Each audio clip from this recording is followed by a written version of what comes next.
오늘 우리에게 허락하시는 하나님의 말씀입니다. 구약 성경 이사야 65장 17절 말씀부터 25절까지의 말씀입니다. 다 같이 합독해서 읽도록 합니다. 보라, 내가 새 하늘과 새 땅을 창조하나니 이전 것은 기억되거나 마음에 생각나지 아니할 것이라. 너희는 내가 창조하는 것으로 말미암아 영원히 기뻐하며 즐거워할지니라. 보라, 내가 예루살렘을 즐거운 성으로 창조하며 그 백성을 기쁨으로 삼고 내가 예루살렘을 즐거워하며 나의 백성을 기뻐하리니 우는 소리와 부르짖는 소리가 그 가운데에서 다시는 들리지 아니할 것이며 거기는 날수가 많지 못하며 죽은 어린이와 수완이 차지 못한 노인이 다시는 없을 것이라. 곧 100세에 죽는 자를 젊은이라 하겠고 100세가 못되어 죽는 자는 저둔 받은 자이리라. 그들이 가옥을 건축하고 그 안에 살겠고 포도나무를 심고 열매를 먹을 것이며 그들이 건축한 데에 타인이 살지 아니할 것이며 그들이 심은 것을 타인이 먹지 아니하리니 이는 내 백성의 수완이 나무의 수완과 같겠고 내가 택한 자가 그 손으로 일한 것을 길이 누릴 것이며 그들의 수가 헛되지 않겠고 그들이 생산한 것이 재난을 당하지 아니하리니 그들은 여호와의 복된 자의 자손이요 그들의 후손도 그들과 같을 것임이라. 그들이 부르기 전에 내가 응답하겠고 그들이 말을 마치기 전에 내가 들을 것이며 이리와 어린 양이 함께 먹을 것이며 사자가 소처럼 짚을 먹을 것이며 뱀은 흙을 양식으로 삼을 것이니 해함도 없겠고 상함도 없으리라. 여호와의 말씀하시니라. 아멘. 지난 주일 우리는 요한계시록의 말씀을 통해서 초대교회의 모습에서 또는 우리가 살고 있는 지금의 삶 가운데서 사단이 우리의 환경과 여건들 속에 믿음의 자리에 설 수 없도록 공격하고 있다는 사실에 대해서 살펴봤습니다. 사단은 하나님께서 사랑하는 자들이 하나님께로부터 떠나는 것을 굉장히 즐거워하고 좋아합니다. 그래서 사단이 방해를 하고 또 사단이 공격을 하고 사단이 두려워하는 존재 누구인가? 바로 하나님의 품 안에 있는 자녀들입니다. 하나님의 계획 가운데 있고 하나님의 뜻을 이루는 것을 그 삶의 목적으로 두는 이들. 그들은 사단의 나라에 가장 큰 위협이 되고 사단의 나라가 무너지는 현장에 있는 사람들이기 때문에 그렇습니다. 그래서 사단의 공격은 갈수록 날카로워진다라고 할 수 있습니다. 그러나 우리가 지난주에 그 말씀을 통해서 기억할 것은 사단의 공격이 있다라는 것은 우리가 하나님의 편에 하나님의 품 안에 하나님의 자녀라는 증거이기도 하기 때문에 오히려 기뻐한다, 기뻐할 수 있다, 기뻐해야 한다 라고 말을 했습니다. 반면에 사단은 그런 그리스도인들을 파괴하기 위해 그리스도인들의 삶을 무너뜨리기 위해 굉장한 파괴력으로 위협해 옵니다. 무슨 이유로 그리스도 안에 거하는 우리에게 이런 어려움이 오는지 사실 우리가 잘 모를 때가 있습니다. 이것이 영적인 것인지 아니면 육적인 것인지 우리가 육신의 일들을 모두가 영적인 일로 판단하는 것도 큰 오류를 범할 수 있는 부분이기도 하고 반대의 경우도 마찬가지입니다. 그러나 우리의 삶의 목적, 궁극적인 삶의 목적은 하나님의 나라에 있기 때문에 그 하나님의 나라로 가려고 하는 또 한 걸음 한 걸음 내딛는 걸음 안에 하나님과의 관계 또 세상 가운데 있는 우리의 삶은 결코 세상적으로만 설명할 수가 없다라는 겁니다. 또 영적으로 우리가 이 땅에 하나님의 영이 임하는 존재이기 때문에 성령의 감동, 성령의 임하심, 성령의 인도하심 가운데 있는 존재들이기 때문에 그것도 마찬가지라고 볼 수가 있습니다. 그리고 우리가 도저히 이해가 안 되는 고난 가운데 있을 수도 있고 왜 나에게만 이런 일들이 일어나나 또 속상해하고 화가 날 때도 있습니다. 어떨 때는 지난주에도 이야기를 했었지만 욥의 고백처럼 말을 하기 위해 침을 삼키는 순간에도 또 숨을 쉬는 순간에도 고통스럽다라는 것이죠. 얼마나 큰 고통이면 그런 고통이 있겠습니까? 그런데 그런 고난과 고통이 밀려오는 것, 그것이 어쩌면 그리스도인들의 당연한 삶이다라고 성경은 이야기합니다. 얼마나 피곤한 삶입니까? 그러나 그것이 우리에게 기쁨이 된다라는 것, 성경이 이야기합니다. 오늘 말씀이 사실은 그 말씀이라고 볼 수 있는데, 이스라엘 백성들의 역사를 보면 참 어려운 삶을 많이 살아왔죠. 고된 하루를 마치고 돌아와서 하늘을 보며 하나님께 자신들의 처지를 한탄하고 또 눈물 짓고 신음하는 이스라엘 백성들의 모습을 오늘은 한번 기억해야 합니다. 그들은 온 우주를 창조하신 창조주의 백성이고 창조주 하나님께서 그들에게 약속을 주셨고 그래서 그들을 약속의 자녀라고 이야기를 합니다. 약속하신 분은 변하지 않으시는 성품과 모든 것을 아시는 성품을 가지고 계십니다. 어떠한 일도 하실 수 없는 일이 없는, 모든 일이 가능한, 능한 분이시기도 하시다라는 겁니다. 그런데 약속의 땅에서 더 이상 머물지 못하는 상황이 되었다라는 것이죠. 그들 대부분은 포로 신분이 되었고 강제로 끌려가거나 흩어져서 이민자가 되었습니다. 디아스포라라고 하는 그들의 삶은 세계 각지로 흩어지는 삶이 되었다라는 겁니다. 그들이 섬기던 하나님을 이제 더 이상 마음껏 섬길 수 없게 되었습니다. 그들은 몸과 마음과 그리고 신앙마저도 빼앗겨 버렸습니다. 그리고 세상에 버려진 듯한 삶을 살아가게 되었다는 것이죠. 자그마치 70여 년 동안의 삶이 그렇습니다. 물론 그 이전에 이스라엘 백성들이 야곱의 자녀들이 그들의 약속의 땅을 떠나서 이집트로 내려와서 고센 땅에서 머물렀던 400년의 기간도 사실은 약속의 땅에 있지 못했던 기간이기도 했고 하나님과의 관계가 끊어진 듯한 기간이기도 했었습니다. 그런데 그때와는 또 다른 그 시련과 고난이 바로 이스라엘에게 온 것이죠. 그들은 아무것도 남겨지지 않은 곳에 있다라고 해도 과언이 아닐 것입니다. 그들에게 있어서 하나님은 어떤 존재였을까? 하나님은 어떤 분이셨을까를 상상해 보면 여러 가지로 상상이 되어지죠. 우리가 유대인 그 학살의 2차 세계대전에 유대인의 학살하는 장면들, 또 그들의 숙소나 그들이 죽음을 맞이했던 가스실에 낙서가 되어진 낙서를 통해서 그들이 부르짖었던, 울부짖었던 글들을 볼 수가 있는데, 하나님 당신은 어디에 계십니까? 하나님 당신은 살아계십니까? 라는 질문들이 곳곳에 있었습니다. 얼마나 그들에게 그 고난과 고통이 얼마나 심했겠습니까? 그들이 믿는 하나님, 그들의 하나님은 도대체 어디 있는지 궁금했을 것입니다. 또 이 이사야 선지자가 활동할 당시 포로로 끌려가 있는 이들에게도 동일하게 그러한 물음과 질문들이 아마 있었을 겁니다. 그런 이스라엘 백성들에게 지금 이사야 선지자가 하나님의 말씀을 전하고 있습니다. 17절에 보면 보라, 내가 새 하늘과 새 땅을 창조하나니 이전 것은 기억되거나 마음에 생각나지 아니할 것이다 라고 말합니다. 이스라엘의 하나님, 이스라엘 하나님께서 하늘과 땅, 이 모든 것을 창조하셨는데, 그런데 오늘 뭐라고 하냐면 새 하늘과 새 땅을 창조한다고 말씀합니다. 이스라엘의 하늘과 이스라엘의 땅은 멸망과 파괴로 무너졌습니다. 그들의 터전이었던 땅은 어떻게 됐습니까? 전쟁의 폐허로 가득하게 되었고 돌무더기가 되었습니다. 그들을 보호하시는, 또 인도하시는 하나님께서 거하시던 예루살렘 성전은 파괴돼서 완전히 무너져 버렸습니다.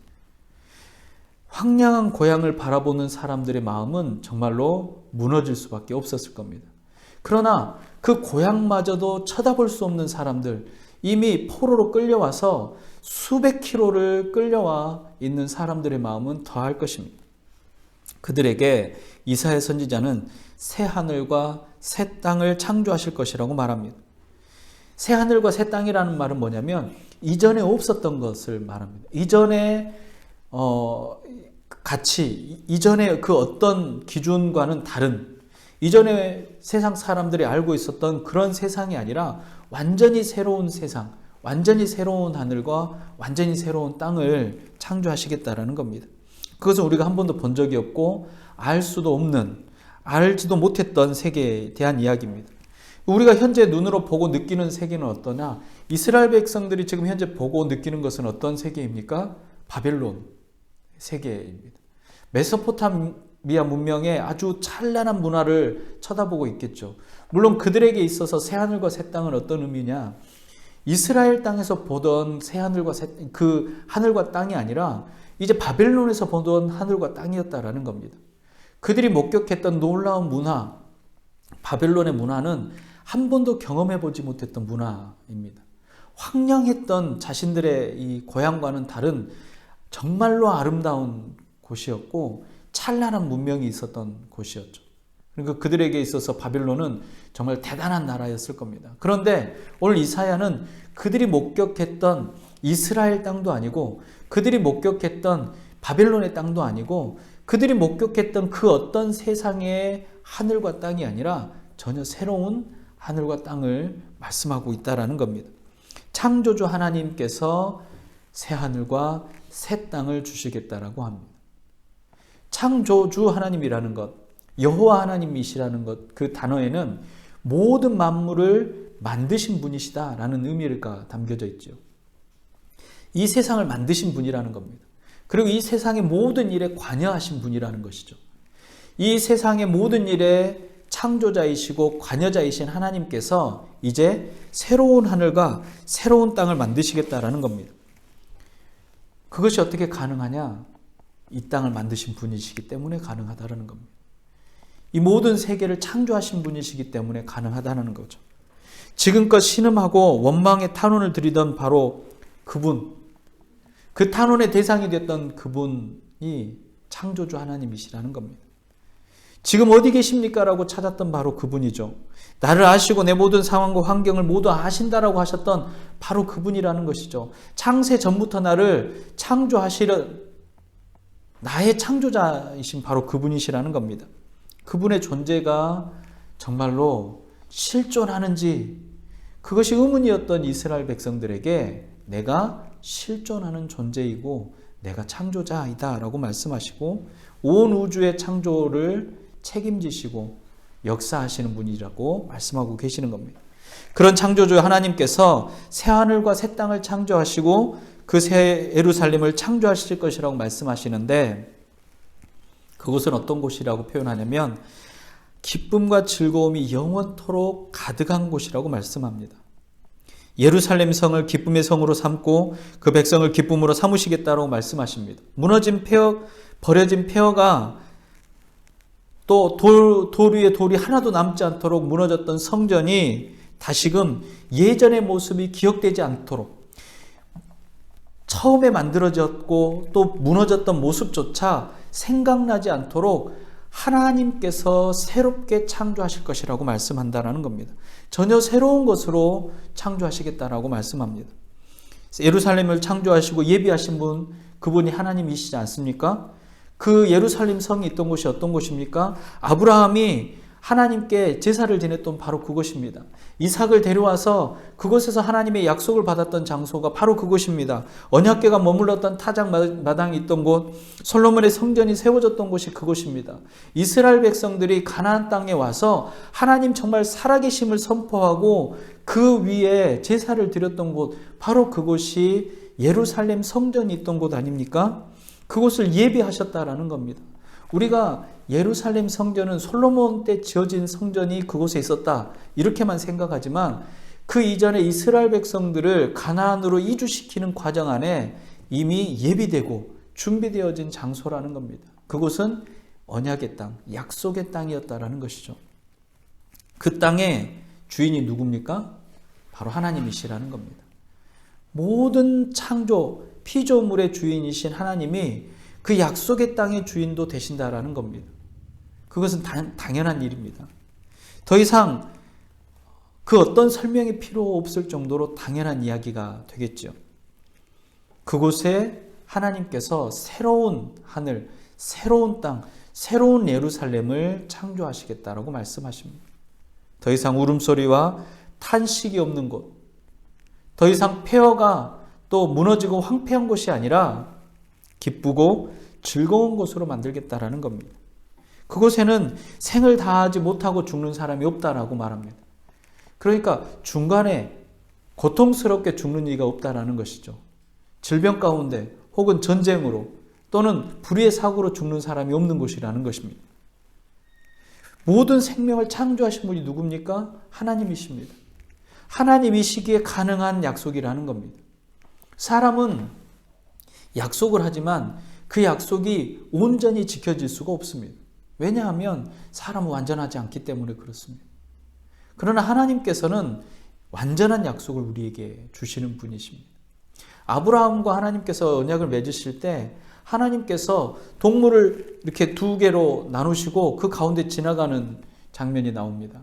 이것은 고대 근동에 이 각 사람이 약속을 하는 과정에 그 법률적인 그 행위입니다.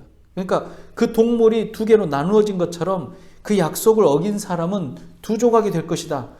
이 사람의 신체가 두 조각이 되면 어떻게 됩니까? 죽는 겁니다. 죽음을 놓고 약속을 한 겁니다.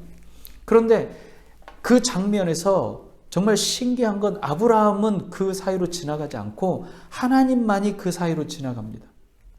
하나님의 약속은 그것입니다. 하나님의 약속은 완전하고 온전하지만 인간은 그 약속을 지킬 수 없는 존재라는 것을 하나님께서는 분명히 알고 계셨기 때문에 하나님 스스로가 그 약속을 우리에게 주시고 그 약속을 지키신다라는 겁니다. 그 약속이 지금 이사야를 통해서 이스라엘 백성에게 선포되고 있는 것입니다. 인생의 모든 과정 가운데 하나님이 하시지 않는 일은 없습니다. 그래서 어떤 사람들은 말합니다.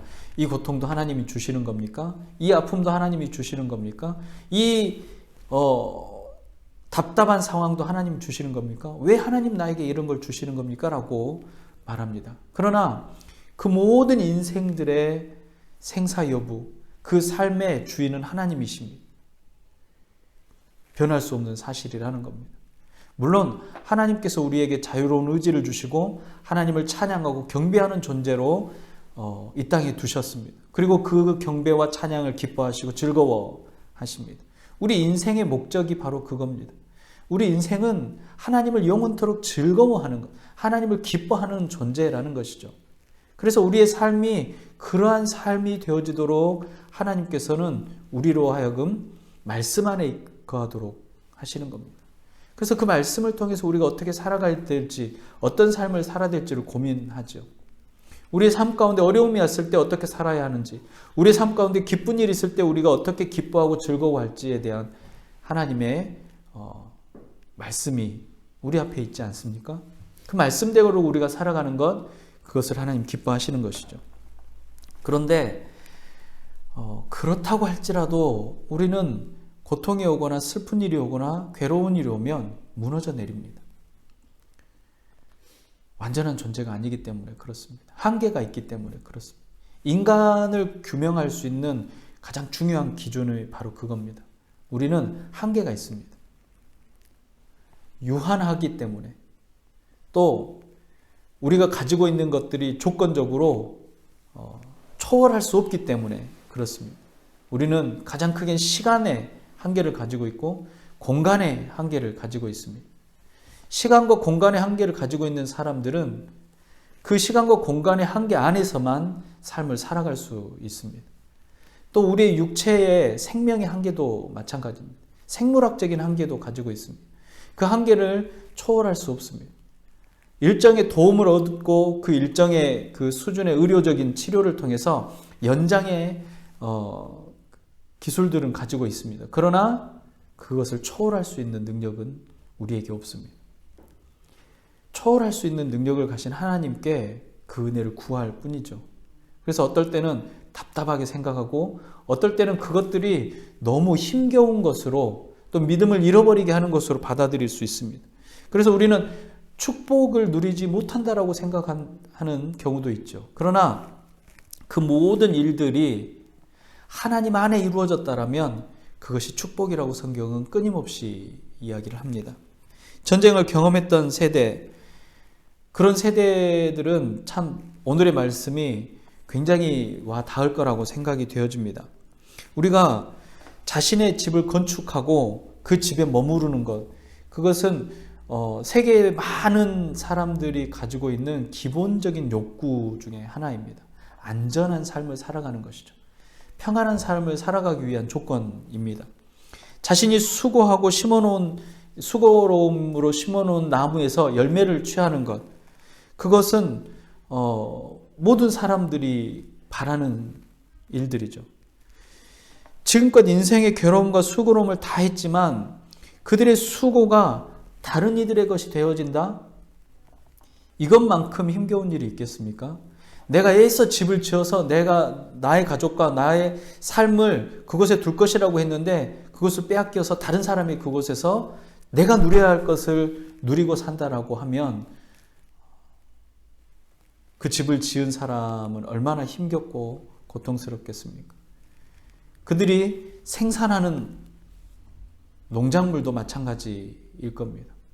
우리가 애써서 수고했는데 사기를 당해서 하나도 내게 남겨지지 않고 빈털터리가 되어지면 얼마나 무너지겠습니까? 이것을 경험해보지 못한 사람들은 그 고통의 깊이를 알 수가 없습니다. 크고 아름다운 집을 건축하지만 그곳에 살게 될 사람들이 자신들이 아니다라고 하면 아무리 수고하고 애써서 풍년이 된다라고 할지라도 그 곡식을 내가 내 마음대로 먹거나 판매할 수 없다라고 한다면 그것은 고통일 수밖에 없습니다. 이것은 사실 우리가 인간적으로 당연히 누려야 하는 것인데 그 당연한 걸 누릴 수 없는 삶을 지금 이스라엘 백성들이 살고 있다는 겁니다. 우리도 일제강점기를 통해서 그러한 경험들을 했죠. 곡식을 빼앗기거나 숨겨두었던 그 재산들을 빼앗겼던 이야기들을 들을 수 있습니다. 전쟁 물자를 거둬들인다는 명목으로 금속으로 된 살림살이를 모조리 빼앗기는 경우도 있었습니다. 노동의 정당한 대가는 고사하고 신체적인 구속, 정신적인 구속마저 당하기도 했습니다. 기후와 여건이 좋아서 풍년이 들었다 할지라도 그 풍년의 혜택을 누가 누립니까? 그것에 대한 수고로움을 했던 사람이 누리지 못하게 되었다라는 겁니다. 이것이 전쟁의 고통입니다. 이사야의 글에 이 모든 이야기들이 결국 평강의 약속으로 주어진다라는 것이 하나님의 약속이 이스라엘 백성에게 임했다라는 것을 말하는 겁니다. 이제 이 말씀을 보다가 마음이 더 뜨거워지는 말씀이 있는데 24절과 25절입니다. 우리가 같이 한번 읽어보도록 하겠습니다. 그들이 부르기 전에 내가 응답하겠고 그들이 말을 마치기 전에 내가 들을 것이며 이리와 어린 양이 함께 먹을 것이며 사자가 소처럼 짚을 먹을 것이며 뱀은 흙을 양식으로 삼을 것이니 나의 성산에서는 해함도 없겠고 상함도 없으리라. 여호와의 말씀. 지금까지 이스라엘 백성들은 하나님께 부르짖으며 살려주시라고 도와달라고 기도해 왔습니다. 그런데 침묵하시는 하나님을 원망하고 혹시 영원히 우리를 떠나시진 않았는지 두려워했습니다. 그런데 지금 하나님께서 우리가 하나님을 부르기도 전에 대답하시겠다라고 말씀하십니다. 우리 말이, 우리의 기도가, 우리의 간구가, 우리의 소원의 말을 다 마치기도 전에 그 말씀에 들으시고 응답하시겠다라고 말합니다. 이사야의 이 글을 읽고 있는 처음 독자들, 그러니까 이사야가 이 말을 하나님의 말씀을 전하는 당시에 그 말씀을 들었던 첫 번째 독자들, 포로기의 이스라엘 백성들에게 오늘 이 말씀은 소망의 말씀입니다. 생명의 말씀과도 같다라는 겁니다. 지금 하나님께서는 하나님의 나라, 천국에 대해서 말씀하십니다. 하나님께서 통치하시고 그 통치를 기뻐하는 하나님의 백성들이 하나님의 땅에서 삶을 살아가는 바로 그 새 하늘과 새 땅에 대해서 말씀하시는데 그 땅은 어떤 곳이냐? 즐거운 곳이고 기쁨이 가득한 곳이라는 겁니다. 즐거움의 나라, 기쁨의 나라이고 영원한 생명이 주어지는 나라라는 것입니다. 이 땅에 우리가 바라보았던 것, 이 땅에 한계가 있고 이 땅에 소멸되는 것이 아니라 영원한 것을 하나님께서 약속으로 이스라엘 백성에게 주시겠다라고 하신 겁니다. 이것을 하실 수 있는 분이 누구십니까? 창조의 주인이신 창조자 하나님이시라는 겁니다. 생명의 주인이신 생명의 하나님이시라는 겁니다. 오늘 이 말씀을 마주했던 이스라엘 백성들, 그들의 삶이 완전히 무너지고 아무것도 없는 상황에 그들은 소망의 말씀을 듣게 된 것입니다. 구원을 이루시는 하나님을 마주하게 되었다라는 겁니다. 우리가 이 땅을 살아가는 동안 전쟁을 경험할지도 모릅니다. 혹시는 코로나와 같은 팬데믹 상황에 또다시 처하게 될지도 모릅니다. SF에 나오는 어떤 그런 어마어마한 자연재해가 우리에게 덮칠지도 모릅니다. 우주에서 어느 날 큰 돌이 떨어져서 지금 문명을 이루고 있는 모든 문명들이 다 무너질지도 모릅니다. 그러나 이 모든 것들 가운데 하나님께서는 여전히 약속하십니다. 내가 너를 지명하여 불렀고 내가 너를 기뻐하노라. 내가 너를 자녀 삼아 나와 영원토록 함께하는 곳에 두겠노라 라고 말씀하십니다. 우리가 이 땅에서 고통을 당하는 순간, 아픔을 겪는 순간 이 고통이 내게 왜 와 있는지, 하나님이 나에게 무엇을 원하시는지를 돌아보고 분별하는 것, 우리에게 굉장히 중요한 능력이 될 것입니다. 또 하나님께서 기뻐하시는 일이 무엇인지를 분별하고 그 일을 향해 걸어나가는 담대한 용기를 갖는 것, 우리에게 필요한 일입니다. 그것의 소망이 무엇이냐, 그것의 기준이 무엇이냐, 바로 창조의 주인이신 하나님께서 저와 여러분들에게 약속을 오늘 주셨다라는 것이고, 그 약속이 변하지 않는 것, 또 반드시 이루어지는 하나님의 약속이라는 사실입니다. 새해를 맞이하고 새로운 소망을 갖는 것, 우리에게 얼마나 큰 의미가 있습니까? 올 한 해 건강하고 올 한 해 이루고자 하는 일들이 이루어지는 것, 또 하려고 했던 일들이 형통함을 얻는 것, 굉장히 중요합니다.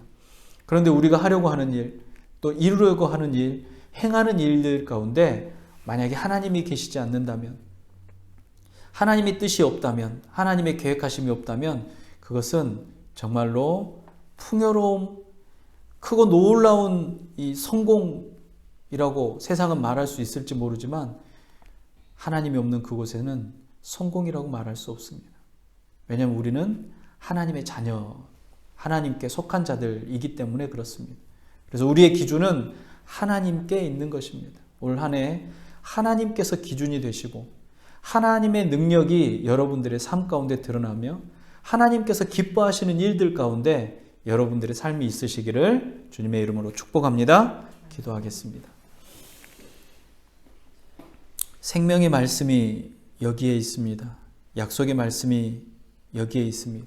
이사야 선지자의 외침은 이스라엘 백성들에게 큰 위로와 기쁨이었을 것입니다.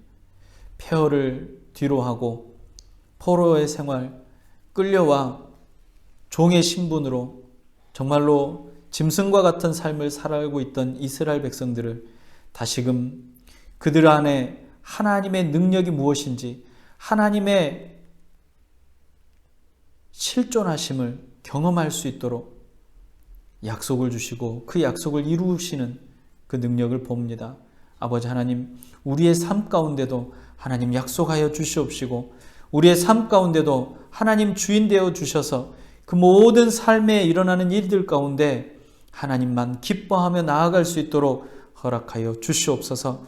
때로는 고통스럽고 아프고 괴로운 일들이 우리 앞에 놓일지라도 오히려 즐거워하며 힘을 내 그 일들을 이겨내며 하나님 앞에 서는 귀한 주의 백성들이 되게 하여 주시옵시고 어려운 중에도 주의를 돌아보며 하나님의 능력에 종들이 되어지도록 인도하여 주시옵소서. 이웃을 섬기며 이 땅을 섬기는 자들이 되게 하여 주시옵시고 하나님의 비전을 따라서 하나님의 거룩한 일들을 해나가는 하나님의 사역자들이 다 되도록 허락하여 주시옵소서. 올 한 해도 주님 기쁨 안에 거하게 하여 주시옵시고 하루하루의 삶이 하나님으로 인하여서 기쁨이며 즐거움의 삶이 되게 하시고 또한 우리를 바라보는 세상 사람들은 우리를 통하여 예수 그리스도를 만날 수 있도록 허락하여 주시옵소서. 올 한 해도 아버지 하나님 바라옵건대 주님 뜻 가운데 이루고자 하시는 일들을 이루어 주시옵시고 행하고자 하는 일들을 주님의 백성들을 통해 이루어 주시옵소서. 아버지 하나님 형통한 은혜로 더하실 때에 기쁨이 더 충만할 수 있도록 허락하여 주시옵소서. 전쟁 가운데 힘겨워하는 러시아와 우크라이나 사람들 아버지 하나님 그 백성들을 주님 기억하여 주시옵시고 평강으로 허락하시며 평화의 아버지 하나님 종전의 시기를 맞이할 수 있도록 올해 하나의 아버지 하나님 지켜주시고 이루어 주시옵소서. 아버지 하나님 무너진 땅들이 재건되어지는 일들이 있게 하여 주시옵시고 회복되어지는 은혜를 또한 허락하여 주시옵소서. 춥고 힘겨운 겨울 우리의 이웃들이 더 큰 고통을 당하지 않도록 주님 그들을 보호하시고 주님 함께하여 주시옵소서. 오늘도 우리와 동행하시며 역사하시는 창조주 되시는 우리 구주 예수님의 이름으로 감사하며 기도드리옵나이다. 아멘. 기도하겠습니다.